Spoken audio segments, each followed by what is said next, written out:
այլընտրանք ունենալով ուղղակի հանգիստ կյանք ապրելու Սամվել Կարապետյանը որոշել է չանի հանգիստ կյանք չապրի, մտնի սրա տակ ու փորձի փոխել ու փոխելու է, որովհետև այլ ուրիշ ուժ, եթե դուք տեսնում եք Ժորժ ջան, ասեք, ով կարար Հայաստանը աներ աղքատությունից, ով այդ փորձը ունի, որ Հայաստանը կհանի աղքատությունից։ Բոլորին էլ լավ են, վատ են, ընդունում ենք, հարգում ենք, բայց որևէ մեկը չկա, որ տնտեսական անցյալ ունենա, այնպես որ տասնյակ հազարավոր մարդկանց հետ աշխատած լինի, իմանա ոնց է այդ աղքատությունը վերջը հաղթարվում։ Կարապետյանը աշխարհի տարբեր երկրներում նույն ճամփեն անցել է։ Նենց չի մի երկրում հաջողության հասել։ 3-4 երկրում ինքը ունի իր տնտեսական միավորները։ Հայազգը ընդհանրապես աշխարհի յուրաքանչյուր երկրում ամենալավ ուղղությունները, բոլոր ուղղությունները մի հատ հայ ազգանուն կա։ Ու մեր խոսքում մի անգամ մենք նշել ենք, վատ ապրում են հայերը մենակ Հայաստանում։ Դա նրանից է, որ համակարգը չենք կարողացել սարքենք։ Կարապետյանը իր կյանքը ներդրում է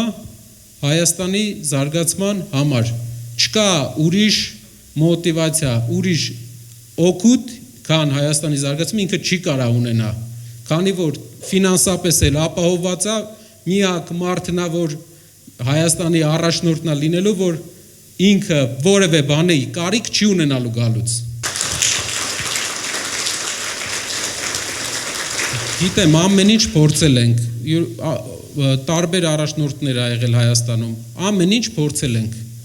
բայց երբեք չենք փորձել մարդ, ով կարիք չունի փողի։ Չենք փորձել մարդ, ով իր ամբողջ կյանքը ուղղակի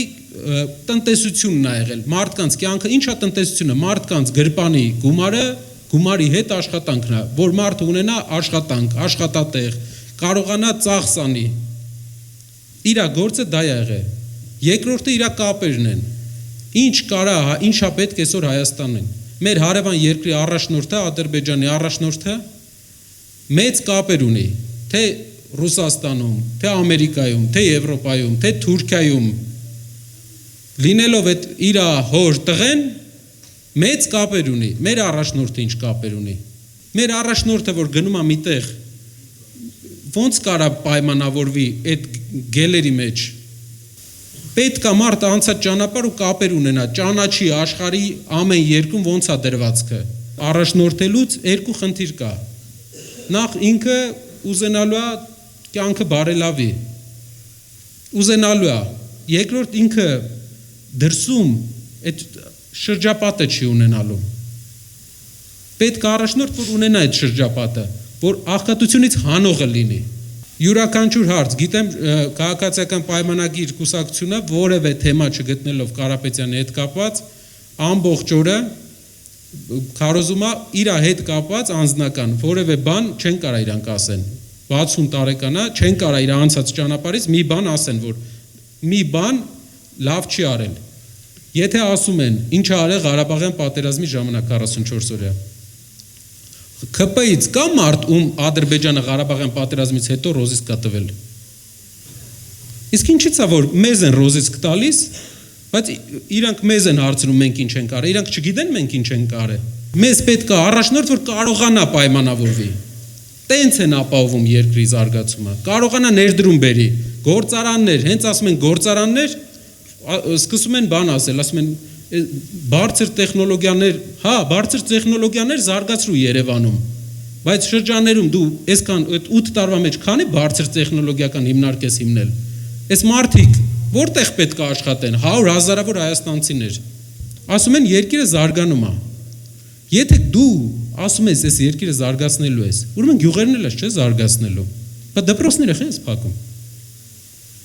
եթե դու հույսդ չես կտրել քո գյուղերից, ինչու ես դպրոցներդ գյուղերի փակում, ուրեմն իրանք չեն հավատում, որ գյուղերը զարգացնելու են, իրանք են հասկանում, որ չեն կարողանալու, գնացել էինք Վայք, Վայքում բժշկական կենտրոնն էին փակում արդեն, սկզբից դպրոցներն են միավորում, հետո բժշկական կենտրոնները, տնտեսությունը իրանք այսքան տարի, 8 տարի կառավարել են, համարյա ինչքան նախկին ամեն ղեկավարն է կառավարել, նույնչափ ինքն է կառավարել, Սիսիանում աշխատատեղերի վիճակը ոնց եք կարծում,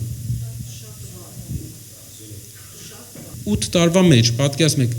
եթե մենք նայենք այս տեմպով, մեզ պետք է մոտարապես մի 2 կյանք, որ հասնենք բարեկեցության։ Գյուղերի դպրոցները, տեսեք, իրանք իբր փակում են, որ էկոնոմիա անեն, բայց պետական ծախսերը, աշխատավարձերը իրանց աճում է։ Այսինքն այդ էկոնոմիա չի բյուջեի վրա, տնտեսում չի տալիս բյուջեին։ Իրանք իջացնում են այստեղ, իրանց աշխատավարձերը պետական ապարատի նախարարությունների աշխատավարձերը բարձրանում է։ Ինչ վերաբերում է Հայաստանի ապագային, այս տարածաշրջանում ամենալավ աշխատող ազգը մեր ազգն է։ Հետի վստահ եղեք, աշխարհում ուր հանդիպել ենք այս տարածաշրջանի մյուս ազգերին, միշտ ամենահարուստը հայն ա եղել մեջից։ Խելացի, ճկուն, լավ աշխատող։ Մենք Ադրբեջան չենք, որ մենակ նավթի հույսին ենք։ Ադրբեջանը ամեն տարի նավթի արդյունանումը իջնում է։